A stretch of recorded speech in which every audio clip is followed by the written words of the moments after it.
Pinakadlaw na lang sa dili pa ang Pasko ang mga ahensya ubos sa Department of Transportation hingpit ng nagngandam subay kini sa gitinguhang hamugaway nga serbisyo sa paglawig sa mga pasahero. Si Nico Serino sa report.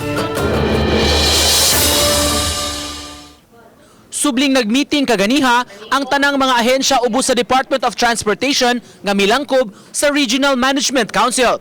Gisgutan ang tanang preparasyon sa mga ahensya ning nagkaduol nga Pasko ug bag-ong tuig. Sugod kagahapon, gi-activate na ang Oplan biyaheng ayos sa airport, seaports ug mga bus terminal ingon man sa kadalanan. Imuntar ang mga help desk ug malasakit desk aron moabag sa mga manguliay. But it's more of enhancing our postures in security and operations, in public affairs, being mindful that with more people, we will have to increase our services also.